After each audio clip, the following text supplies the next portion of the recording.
Okay, they did warn us.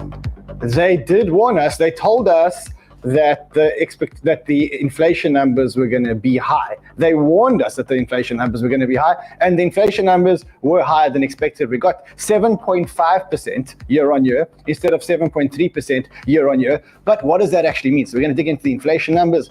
We're going to look at what that actually means, and we're going to look at the possibilities of the market possibly recovering from this point. That's what we're going to be talking about today. Then we've also got some altcoin news for you, some juicy degen altcoins. Although I don't know if it's a good time to degen into altcoins there, Freddie. Oh, I got Freddie sitting with me in the studio. He hasn't been around for a while. Say hello to Freddie, everyone. Hello, friends. Hello, friends. Good to be back. Let's make some magic. Okay, let's do this. Yo, Banter fam, welcome back. I'm Crypto Man. If you are new to the channel, subscribe to our channel, like this video. Let's get this content out there. There's a whole lot of stuff to discuss today. First and foremost, we need to discuss the inflation numbers. Holy moly, they did warn us, but the number is at 7.5%, and the number has sent the NASDAQ, that is what the NASDAQ looks like now, down 2%. Okay, so the NASDAQ down 2%, Bitcoin down 2.21%. The market treating Bitcoin like a growth stock. But I think this is an initial overreaction, and I think that in a few hours the market's actually going to recover, because I think that this is part of the old cycle. That's what we're going to be talking about today. So we've got a massive show today. We're going to be talking about that. We're going to be talking about becoming a cyclist, because Freddie walked in here today wearing his skin tights. Yeah, bro. It's race time. Speaking of race time, hold on a second. It might actually be race time. Is it race time? I could fire up the horse right now if you want me to get us in a race here. Fire up the Pegaxy, Mr. Hustle. Let's quickly race our Axie. So who are we racing now? So this horse right here is named Ash. ASH. So the ASH. This is Ash. So we got to wait for a match here. We'll sign in the wallet, and then we will go from there. But yeah, the 3D game just released today here. We'll have to find another match. It'll take like 10 seconds. But 3D game released today. So it's been the 2D game. It's been kind of pretty plain so far, right? So like D-Race's racing experience has definitely been like more visually engaging. But now Pegaxy's come out with their 3D racing mechanism here. And it's all random. So we'll see how I fare here. But let's see. The race is filling up quick. Whoa. Okay, which one are we? Hustle, which one are we? We're right here. We're in the 7 hole. We're in the 7 hole. We're in the 7 hole. We're in the 7 hole. Let's do this. Let's do it in the 7 hole. You know, I could get smoked, or we could take it home. We will see. Alrighty. 3, 2, 1. Go. All right. Good start. Good start.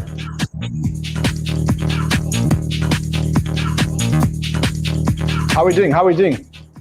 Looks like we're about in 3rd right now, but it's going to be a tight. We have a lot of people right there in our neck of the woods. Yeah, it's going to be a tight bunch here. Okay, nice little boosters here. We're doing good. Yeah, no? We're doing good. We're in 2nd right now. Second. We need first. Come on, there's 1,500 meters to go. 1,500 meters to go. Come on, guys, go! Come on, Yes, baby. All right, go. This is gonna be a stretch run right here. Come on. Come on. Freddie, shot, bro. Yes,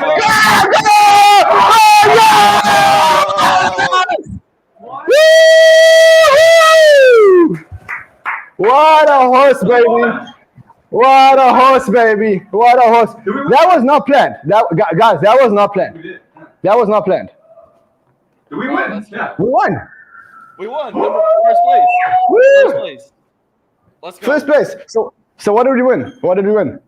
We won 105 of the in-game tokens, which right now is about $18 right there on that race. Just won $18. No. Wait, hold on a second. Was all that charting for $18? Times 105. For one race, for 1 minute. Was that all that charting was $18? For one horse, for one race. Hold on, is there a higher stakes table, or are all the table $18, bro? Oh, come on, Red. This is play to earn gaming right here. You win 5 races a day. That's $100 a day. Like, a lot of people can make this money. That's fucking great. That's awesome. All right, Hustle, what's in the gaming show later, bro? We're gonna go over this entire game, all the changes and like they're added the 3D game. We'll kind of talk about exactly what you just said, how much money you can make in this game currently. We'll go over the economy, and we have a lot to talk about. Justin Kahn's theory on NFT gaming. We got some news to cover. We got a jam-packed show today. Okay, that's Hustle. Man, Hustle, stay in here because we're going to remind the people again, and maybe at the end of the show, we should just do another race because, I mean, I enjoyed that. That got my adrenaline up. And you know what? Now that my adrenaline is up, I'm ready to degen. We've got to do another race. Bring me back later. We'll run another. Can we get Freddie's horse? Can we get Studweiser to race against Hustle? Studweiser, it's breeding season. Oh, Studweiser's breeding season. So Studweiser's out of action. He's in the stable. What is he doing in the stable? He's just he's playing hide the chorizo. Hide the chorizo. Okay, hide the chorizo in the stable. Okay, got it. All right. Alrighty. Okay, so now my adrenaline's up. We can actually start the show. Guys, if you are new to the channel, welcome. Subscribe to our channel, like this content. This is definitely the most fun place to be, even on days like this when the market looks like this. And let's actually talk about why the market's looking like this. And it's starting to recover exactly as I predicted. I think it'll actually recover a whole lot more. And that is because I think the market is overreacting to the inflation data. The White House came out yesterday and they did warn us. They said, look, the inflation numbers are going to be way higher than you expected. So they said that yesterday. That was yesterday. They said, White House says tomorrow's inflation data is going to show a very high year-on-year figure. And if you remember correctly, in November, they warned us again. They warned us in November and they warned us in December. And in fact, in December, Joe Biden came out and said he thought that we had seen the worst of the inflation numbers. I don't know if you remember that. I've got a few tweets just to remind you. So they came out in December the 9th, and Biden says that U.S. inflation data will not reflect the recent drop in some prices, including energy. Well, let me tell you, Joe Biden, that that the January numbers also didn't reflect these energy drops that you speak of, sir. He speaks of energy drops. The U.S. inflation is now the highest that it's been since 1982. It's at 7.5%. Scary stuff. I mean, when you look at this, when you look at these charts, you realize just how bad the inflation is. What did you expect, though? You print 40% more US dollars, you're going to get inflation. And that is what scared the market. So yes, we were over the inflation numbers, and the inflation expectations were 7.3% by analysts, and we got 7.5%, which is a miss. But the White House, but that's not the whole story. That's not the whole story. The whole story here is not that the inflation numbers are 7.5%. The story goes a little bit deeper than that. The story goes that the White House, the White House changed the way that the inflation numbers were measured. They changed the way that CPI was calculated for January 2022. Why would they change the way that the inflation numbers have been treated in the month of the highest inflation? Why not change it? Why not compare November, December, January, and change it in March, April? I don't know. Change it another time. I'll tell you why. Because the numbers were probably way higher. And if you look at it, they're saying they're changing weights based on consumer expenditure from 2019 to 2020. That means that goods and services that receive the most weight in the CPI for January 2022 will be the goods and services most purchased when the whole country was in lockdown. So they're taking the goods that were most purchased when the whole country was in lockdown. And they made this with zero explanation. Why would they do that? Well, they're obviously looking to hide something. They obviously, if we were to use the old inflation data, the inflation numbers would have come out higher. And they could have been desperate. They could have been desperate to hide this or to make this look slightly better than the real inflation numbers, because we know that the inflation numbers are way higher than the 7.2%. And that is why they changed this. That's exactly what happened there. And I guess the good news for Bitcoin here is that Bitcoin is exactly a way for everyone to get out of that system, to get out of the system where governments can decide one day before they release the inflation numbers Bitcoin is a way to basically tap out of that system. So that's a tweet by Bob McElrath, and he says one of the great things about Bitcoin is that it is a macroeconomic hedge against one government's batshit economic policies. In the long term, it will be far more stable than any fiat currency. It will be far more stable than any government, that's for sure. It's currently small compared to the government treasuries, but hold my beer. He's right. If Bitcoin is a complete hedge against this crazy government policy, or changing crazy government policies one day to reflect a change in inflation. And of course, how were the analysts supposed to predict the inflation numbers if they're going to change the goalposts, if they're going to change how they measure inflation? How are you supposed to predict it? How are you supposed to now start predicting it? Absolute garbage.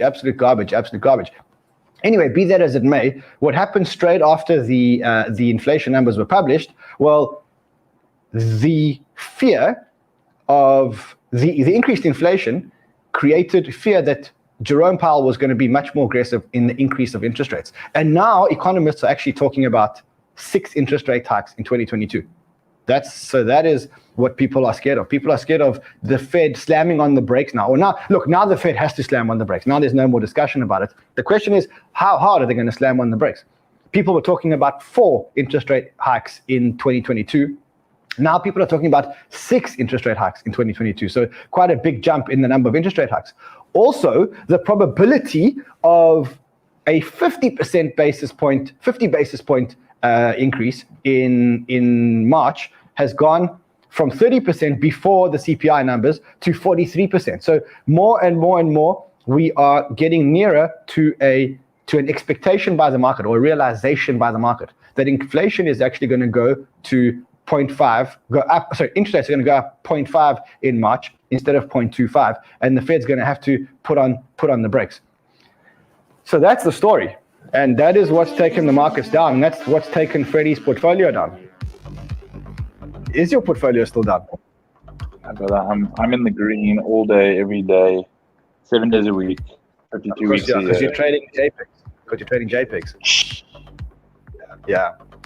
Look, all in all, this announcement, I guess, doesn't really matter. And it doesn't matter on multiple fronts. It really doesn't matter into multiple fronts. The first reason why it doesn't matter is because the inflation is historical. And the market has already priced in inflation. The market has priced in the fact that we've got rampant inflation. The market's also priced in the fact that there's probably 6 interest rate hikes. That's historical. The inflation narrative is an historical narrative. For Bitcoin, we've actually got something better. We've actually got something way better. And that is because Bitcoin is a magic combination. Bitcoin is an inflation hedge, but it's also a technology. So you've got this inflation hedge technology. So you kind of get the best of both worlds. And this is a great tweet. It says, if the CPI is bigger than expectations, then Bitcoin is a hedge against inflation. Bitcoin goes up. If the CPI equals expectations, then Bitcoin is digital gold. It just stays where it is, right? And if the CPI is smaller than expectation, then Bitcoin becomes a growth stock. And that's really like the Bitcoin cycle. So you get people look, Bitcoin is the kind of asset, you can't look at gold like that, but you can look at Bitcoin as the kind of asset that is a inflation hedge, but it's also a technology. And so here we're kind of saying, like, the cheat sheet, if the CPI is bigger than expectations, we'll treat Bitcoin as an inflation hedge. If it equals expectation, Bitcoin is digital gold. If it's more than expectation, well, the market goes risk on, bang. And that's exactly what happens. All right, so I do want to show you that historically, Bitcoin has exactly tracked inflation. So if you look at the track between Bitcoin and inflation, this is the Bitcoin chart from 2011 when Bitcoin was launched, and this is an inflation chart. So you're watching a narrative here. You're watching what happens to Bitcoin when inflation goes up and inflation goes down. So when inflation spiked here in 2011, you see the Bitcoin price spiked. When inflation dropped, the Bitcoin dropped right over here. Then you get a period of where inflation is rising, Bitcoin starts rising, and you see the correlation is almost uncanny. And what you've got now is you've got inflation really spiking. So like really, really spiking. But it looks like Bitcoin has some catching up to do if Bitcoin is going to keep its correlation. Because Bitcoin is indeed the ultimate inflation hedge. That's what it was designed for. It is the ultimate inflation hedge. A lot of people will say that Bitcoin is not an inflation hedge, but the data speaks for itself. The design of Bitcoin speaks for itself. Bitcoin is an inflation hedge. There's no other way to look at it. You got to look at the data. The data is telling you that Bitcoin is an inflation hedge. Here it is. Here's the data. You can see it. And so high inflation means a good environment for Bitcoin. Low inflation probably means a good environment for crypto, because crypto is not a store of value. Crypto is a technology. Bitcoin is a store of value. So we kind of win-win. High inflation, we win. Low inflation, we win. Bitcoin goes up when there's high inflation. I think Bitcoin may be stagnant, or Bitcoin may be treated as a technology in times of low inflation. And that's when the growth stocks will start to move. Still better than gold. Of course it's better than gold. That's why gold does nothing. The big thing to notice here is, or the big thing here is actually this. The inflation numbers are historical. They're historical. The inflation numbers are historical. They're part of a previous narrative. And the market has already priced in the inflation numbers. Tedtalksmacro says, we should get Tedtalksmacro on our show. He's great. We've been using his tweets every day. Fred, phone him. Phone him, man.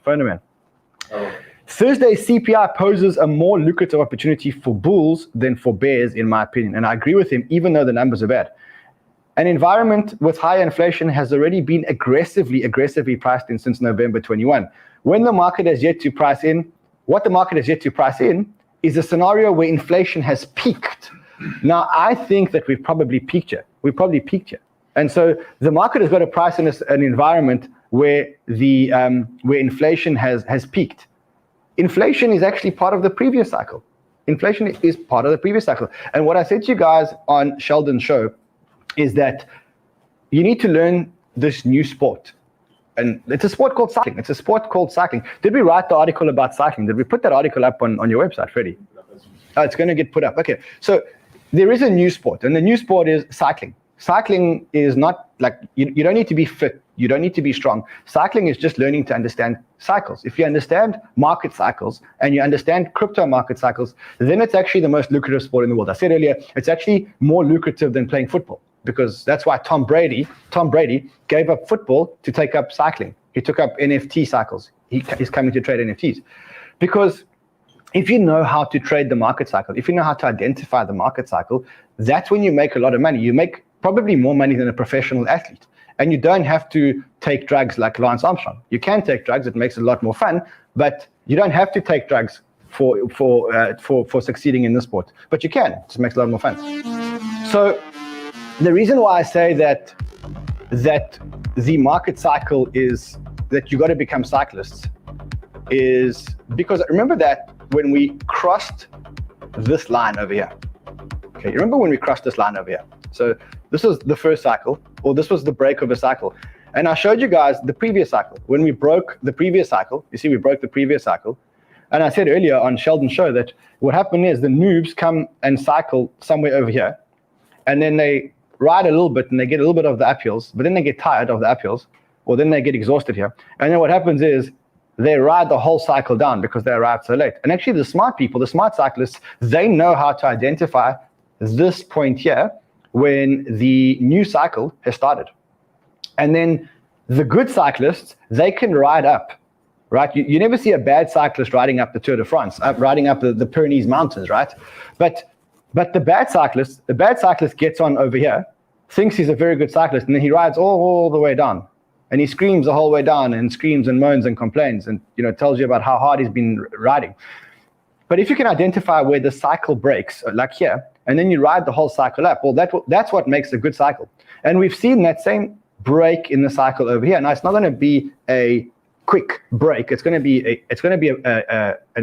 be a straight up. It's going to be up, down, up, down, up, down. But ultimately, I think that despite these CPI numbers, which were maybe the little pullback to a slight retest on the way up, I do think that we've entered a new cycle. And I think that the inflation numbers are actually part of the previous cycle. So if you look at the previous cycle, if you look at when the previous cycle started, or the down part of the cycle started. So let me show you. When you look at the down part, look at when the down part of the cycle started. So around the 10th of November, well, actually, let's say between the 10th and 20th of November, the down part of the cycle starts. we were in the up cycle from July to November. So it's August, September, October, November. So 3-4 months we were in the up part of the cycle. And then we went 3-4 months in the down part of the cycle, as you can see, right? Now, inflation is the narrative for the down part of the cycle. You see this? Inflation is the narrative for the down part of the cycle. Remember, and I'll show you what I mean. Look at this. So if you look at the date on this, 30th of November, okay? 30th of November is when the market was started to panic about inflation. And that is when Powell was roasted by Toomey. Mr. Powell, under the Fed's new flexible average inflation targeting, the inflation target remains at 2%, but now it's on an average over an unspecified time frame. Core PCE, the Fed's preferred inflation metric, is running about above 2% over the past 5 years, nearly 3% over the past 2 years, and 4.1% over the past year. So it's above target. It has been above target, and it's accelerating. Yet the Fed has maintained an extraordinary emergency monetary policy stance. It looks to me like this framework appears to be a weakening of the Fed's commitment to stable prices. Now, I know you believe this is transitory, but everything's transitory. Life is transitory. How long does inflation have to run above your target before the Fed decides maybe it's not so transitory? Well, first of all, the test that we've articulated, I think, clearly has been met now. You're absolutely right. Inflation has run well above 2% for long enough that if you look back a few years, inflation averages 2%. So I think we can say that is taken. It was not the case going into this episode. It had been many years since we had inflation at 2%. So I think the word transitory has different meanings to different people. To many, it carries a sense of short-lived. We tend to use it to mean that it won't leave a permanent mark in the form of higher inflation. I think it's probably a good time to retire that word and try to explain more. Okay, so they retired the word transitory. This is when they accepted inflation in the 30th of November. The 30th of November was around here. And then we started to ride the whole wave down. And that was the whole narrative of inflation. This whole narrative of inflation was a negative part of the cycle. So we were just cycling, and we were cycling down this hill because we were worried about the inflation. This whole hill over here was all about the inflation narrative. But the inflation narrative is finished. And you can see that when we had this break over here, you see when we had this break over here, when we start, in fact, let's look at it from here. Look at this. It's going to be perfect timing. Mark my words, it's going to be perfect timing. From here, from the bottom of the cycle, that is where the cycle turned. And it's everything in the cycle. So if you look at news from that part of the cycle, okay, the news here was all about rampant inflation. The news here was all about negative news. So example, if you look at the date here, so Russia proposes ban on use and mining of cryptocurrencies. That was the 21st of January 2022. That is the 21st of January 2022.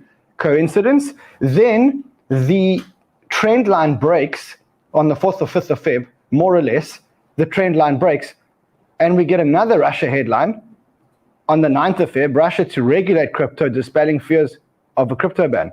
Is it coincidence? Do you think that the media channels are sitting here watching this trend line and watching for the break before they change their cycle? No, we're charting emotions. And the emotions of inflation and the negativity are historical cycles. And the smart money starts looking forward and says, you know what? Inflation is finished. It's already priced in. Interest rate hikes are already priced in. And now it's time for the market to start going up again. And you can see, if the smart people can see, all of a sudden, you're seeing that the news narrative is changing from Russia bans cryptocurrencies to Russia adopts it as a currency, which is amazing news. You're also seeing other good news. This news in the cycle is so good. BlackRock, the $10 trillion asset manager, probably the biggest asset manager in the world, now offering crypto trading services and to its client base through its Aladdin platform. The news cycle is changing. And it's changing exactly when the MACD, which is an indicator where half of the NASDAQ stocks have triggered buy signals, one of the strongest the strongest spikes of all time. Spikes of this magnitude led to historical rallies in stocks.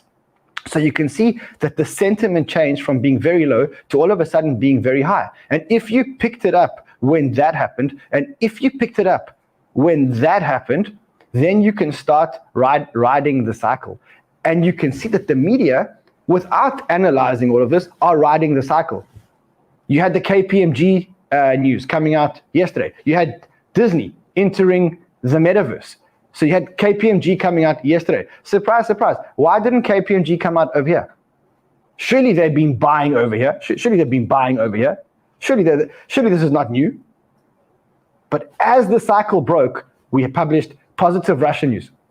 We published KPMG. As soon as KPMG announces that they've bought crypto, they get more likes and more engagement on their balance sheet, on their Twitter, than any other time that they've ever had. So if you look at the KPMG account, they get like 2 likes on average, because no one ever likes anything that an auditing company ever has to say. Ever in the history of auditing companies, no one's ever liked anything an auditor's ever had to say, because that's the job of an auditor. The job of an auditor is basically to say to you, no, you're doing this wrong, you're doing that wrong, because that's how they get paid. They get paid from telling you what you're doing wrong, right?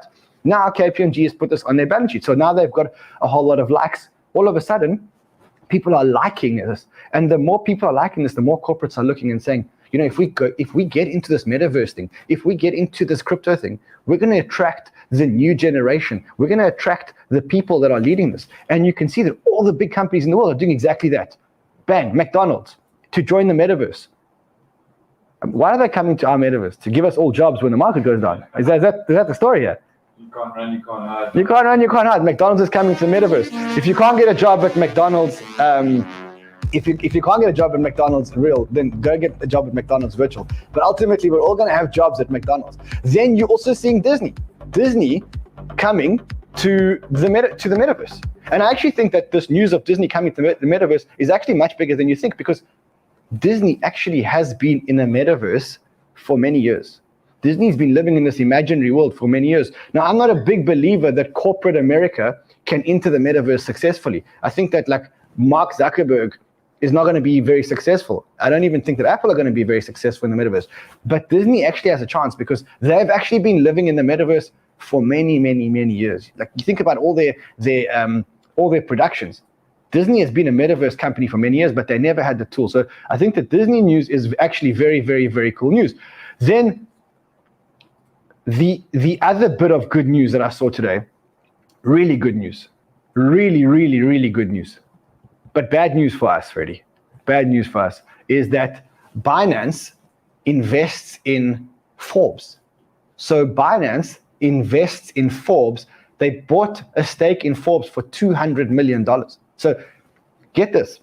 You're talking about CZ, you're talking about Binance, which is the biggest exchange in the world, arguably the biggest crypto business in the entire world, now buying into one of the biggest mainstream media in the world, Forbes, which is one of the biggest mainstream media in the world. Now, there's no doubt that the person who controls the media controls the narrative. That's been like that for the whole of history. The people who control the media control the narrative. When you hear a story that Binance is starting to buy a stake in Forbes, which is a very, very, very big media outlet, you're going to start thinking to yourself that crypto is actually taking control of the narrative of the media. That's exactly what it is. It's crypto taking control of the narrative of the media. So I think that there's much more here than meets the eye. And if you do a little bit of deeper digging, and you look at Frank Chaparro, he actually published this tweet. He said, he compared this and he said, look, if you look at October 29th, 2020, Binance was going to sue Forbes. They were suing Forbes because Forbes published a document that they shouldn't have published. And 2 years later, CZ actually buys Forbes, or actually invests $200 million in Forbes. So this is huge news. There's huge news. But the bigger news is that it's actually just a way for us to identify very, very, very early in the cycle that the cycle has possibly changed. We saw it here. We saw it here. There are very, very, very big similarities, and now we're seeing it here again. As this happened, bang, the entire news cycle changed. And if you become a cyclist, if you know how to cycle if you know how to ride the cycles, that is when you start making money. And you see that the entire cycle has changed. Inflation is part of the old cycle. That's why we shouldn't worry about inflation. We shouldn't worry about inflation because inflation doesn't mean that markets stop. In fact, here is a tweet that shows the S&P returns during years with 4 rate hikes since 1978. And you can see that there are many years where there are 4 rate hikes and number go up. So it doesn't mean that if inflation, if interest rates go up 4 times, 5 times, that the number is going to stop going up. Not at all. In fact, I love this tweet. David Hunter says, the rocket is ready to leave the launch pad. The melt up. This, you see, it's a new narrative. It's the melt up now, not the meltdown. It's the melt up. Investors are about to discover what a real melt up looks like and feels like. S&P to 6,000, Dow Jones to 45,000, Nasdaq to 20,000, and Russell to 3,000 in the coming weeks. Growth and value, large cap, all play. So it doesn't mean that just because we're getting interest rate increases, that it's the end of the world. It doesn't mean that. And as I said to you before, Bitcoin has got the best of both worlds, because Bitcoin can shift between a growth asset and an inflation hedge. It can shift between a growth asset and a disaster hedge. So Bitcoin has the best of both worlds. It can be a growth asset and it can also be a disaster hedge. So that's what we've got. We really have got the best of both worlds. Yeah. What else? Let's see. Is there anything else about becoming a cyclist? So it's quite simple. I said it on Sheldon's show. We're all going to become cyclists. The reason why we're all going to become cyclists is because it's the easiest sport that you can do. It's the only sport that you can do sitting on the sofa, making huge amounts of money, no matter what you look like. I said to you guys earlier, even someone as short as me can be a good cyclist. Even someone as unfit as me can be a good cyclist. You just sit on the sofa and you learn to time the cycles. You learn to time the brakes. And if you do, you know how to ride the cycles. And one interesting thing that I'm seeing in cycling, we'll talk about anchor in a second. One interesting thing that I'm seeing in the cycle is that as this cycle here started, right here, Fred became miserable. So Fred used to arrive at the office at 7:30. He doesn't arrive at the office at 7:30 anymore. He used to arrive at the office smiling. He doesn't arrive at the office smiling anymore. He doesn't arrive at the office smiling anymore.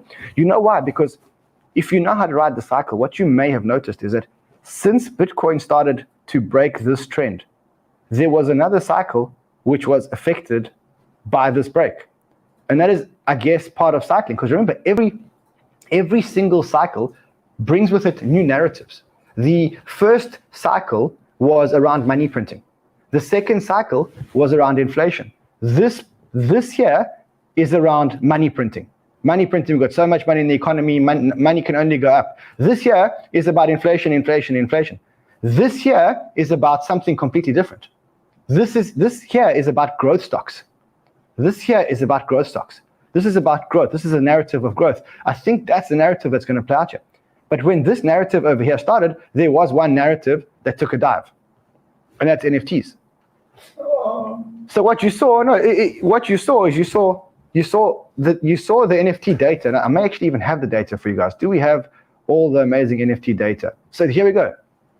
If you look at when the NFT cycle started, here, November, December, January. And if you look at what happened to Bitcoin and crypto, November, December, January. And now all of a sudden, you've got this downturn in NFTs. You've got, in the last, NFT sales volumes are it's transitory. It's transitory. So Fred says it's transitory. But it does look like there is a shift. People are moving their money out of JPEGs and putting their money into this. Watch this cycle, because maybe this is one of the cycles that, if you're a cyclist, if you are a cyclist, then you should be watching the cycle, because maybe this is the next cycle. Oh, speaking of NFTs, let's give away an NFT. Should we give away an NFT? Let's get 5,000 likes. I give away an NFT on the show. Let's quickly just see if I've got an NFT to give to you. I do have it. I have an NFT. Let's see. Let's see if we can get an NFT. While I'm looking for the NFT, let's just say a Bitcoin prayer.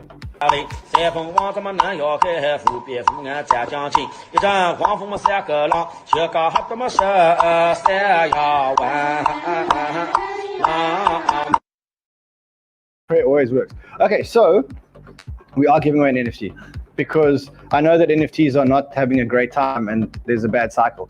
So this is a Monkey Ball special edition Super Bowl NFT. It's a Super Bowl NFT. There's 2 of them. The floor price for this NFT is 10 sol. The floor price is 10 Solana. How much is 10 Solana? It's $1,000. $1,000. The floor price is $1,000. You want the NFT? 5,000 likes. 5,000 likes. Get 5,000 likes. We give away this NFT.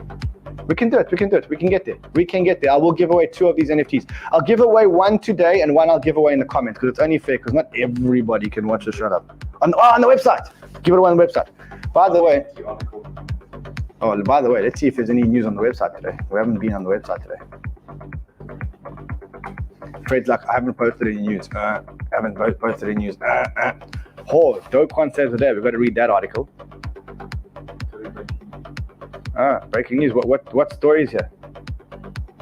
Is there a good story for us, Freddy? Oh, is the writing on? Oh, so there's a big story here about the NFT market. So let's give it away to someone who comments on this NFT market story. We'll give away the Monkey Ball NFT. What do you say? I got it. Okay, so the Super Bowl limited edition Monkey Ball NFT. By the way, when you get you'll have the most fun that you can have with your clothes on our website. It's the most fun that you can have with your clothes on being on our website. But I did see another story on the website, and that is a story about Anchor Protocol and KuCoin saving the day with Anchor Protocol. It actually wasn't KuCoin. Remember yesterday I said to you that there were about 10 days left in Anchor Protocol's yield reserve. And for those of you who weren't here, Anchor Protocol is a protocol which gives the people the opportunity to earn a guaranteed 19.46%. And it does this by taking deposits and lending out money, basically. However, because people haven't been borrowing a lot of money from Anchor Protocol because the markets have been down, they have run to a point where they cannot afford to continue paying the 20% fixed. And they've got this thing called the yield reserve. The yield reserve is for exactly times like this when they can't afford to pay the reserve, they can't afford to pay the interest rate, they use the yield reserve. And the website crashed. I knew it was going to happen. Degens. Okay. So the yield reserve was on $12 million, which means it was probably going to last another 5 or 6 days before it ran out. Literally, there was 5 or 6 days that the yield reserve was going to last. And then once that was done, there was going to be a big crisis because Anchor Protocol could either afford to continue paying, but only 10%. And if it could only pay 10%, well, then people may have withdrawn their UST. You see, now, here are the degens. Yesterday, there were about $5.5 billion worth of deposits. Today, they're $5.8 billion worth of deposits. Why? Because a proposal was passed to refund, not to refund by giving back money, but to refund. Website not working because degens. To refund to refund it by 450 million. So the yield reserve is now going to go up to $450 million, and that means that Anchor can continue to pay the guaranteed 20%. So that crisis has been averted. As we averted that crisis, the price of Anchor shot up. I think it may probably have gone down now. Let's quickly have a look. It may have gone down now, but it was up a lot for the whole day because it now can continue to do it. It has still up 12.9%. Still a good trade. Still a good trade. We did say yesterday that you should look at it and there's nothing to be worried about. So they did. They're capitalizing it with $450 million. So that crisis has been averted. People were scared that would affect Luna and Terra. The one thing that happened is Luna hasn't run yet. I think that Luna may have a run based on the back of this. At the same time, they also announced a sponsorship of the Washington Nationals, a baseball league. A pretty vanilla announcement. I think it's quite exciting that we've got it there, but hold on a second. There is one thing here which I really liked in the announcement. We are excited to partner with Terra to name our most exclusive club and explore bringing powerful new fan experiences, including the use of UST currency to make purchases. So they're going to include the using UST currency to purchase. I would like to see them make it only UST, not including UST, only UST. Alrighty, what else is there today? Let's see, what else is there today? I think that's it. I mean, is there anything else that we need to cover today? Let's look at some of the all right. So we are looking for a head of community for our crypto school. We're looking for someone who is super experienced in running communities, someone who's run communities before. Don't, if you can put up the slide, then I can show it. Don't apply if you don't have community management experience. We're looking for shit hot community managers that have run communities. You won't be considered if you haven't run it. But we need someone to run our crypto school and to manage the community around our crypto school, Telegram community, and just make sure that everyone's happy. If you want to apply, school.cryptobanter.com/jobs. Go and apply there. There's a whole little questionnaire there. Do the questionnaire, and we can take it from there. Otherwise, good. You see, you're very smart. Okay, don't forget. Hold on, come in. Have KuCoin finally agreed to give a Bitcoin away? No. When are you going to finalize it? Few days. Yeah. Guaranteed? Guaranteed an answer, not guaranteed a yes. Okay, so we want to do a giveaway with KuCoin. One of the Crypto Banter one of the people that open an account using the Crypto Banter referral link below will get a free Bitcoin, a full Bitcoin. So if you want a full Bitcoin, market is recovering. I said it was going to recover, man. I said it. Fortune teller. You know what? Hold on. I have to show you this. I said this was going to happen. Here, right here. Here we go. Hold on. Let's go to here. Here we go. There's a tweet. Initial shock on CPI data. Next markets process and recover. You can't make this shit up. That's exactly what I said was going to happen. Now Bitcoin goes over 45. I said it. I said it to you at the beginning of the show as well. If you listened, I think the market's going to process, they're going to recover. That's exactly what happened. Follow me for more financial advice. Can we just maybe sit and watch this together, just for a little bit? Can we watch this a little bit? Can we watch this? Holy.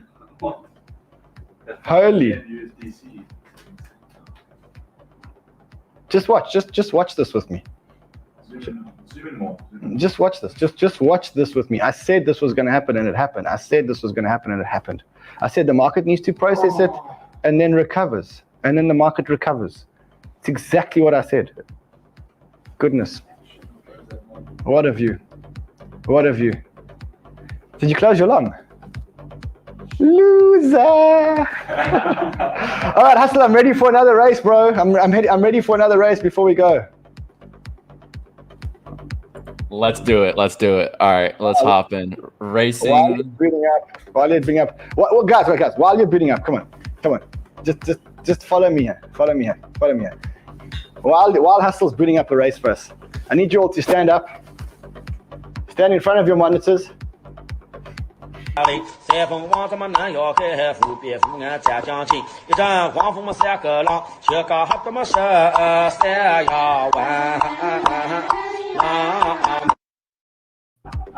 Alrighty, Hustle, we're ready for the race, bro. Awesome.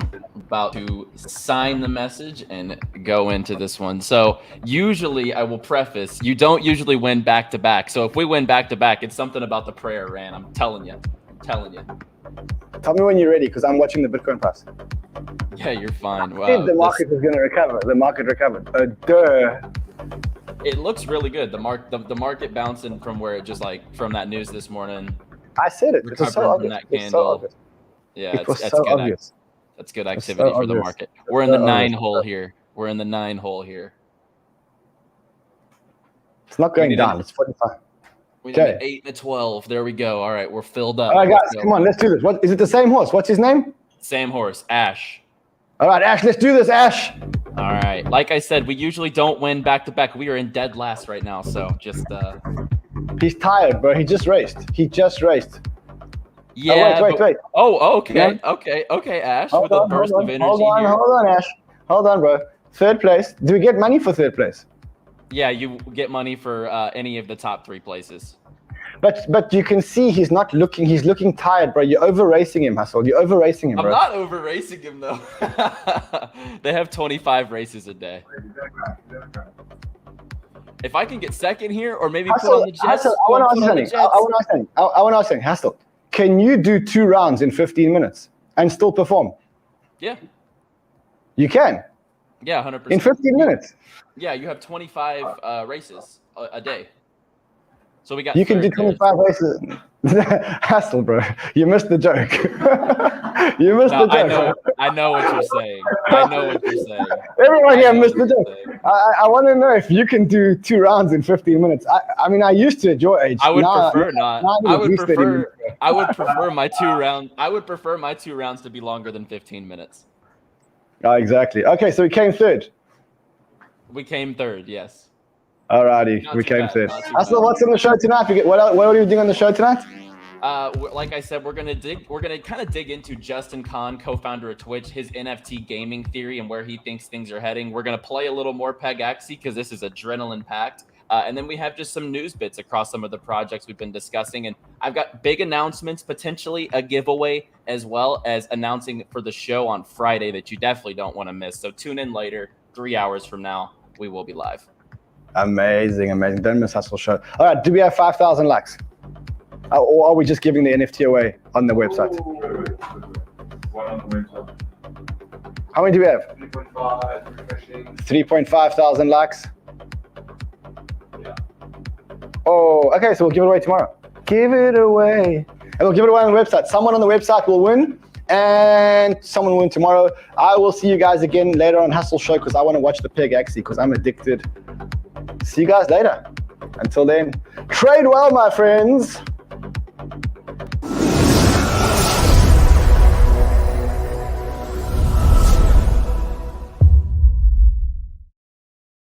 I told you, did I not say the market's going to recover during the show as well?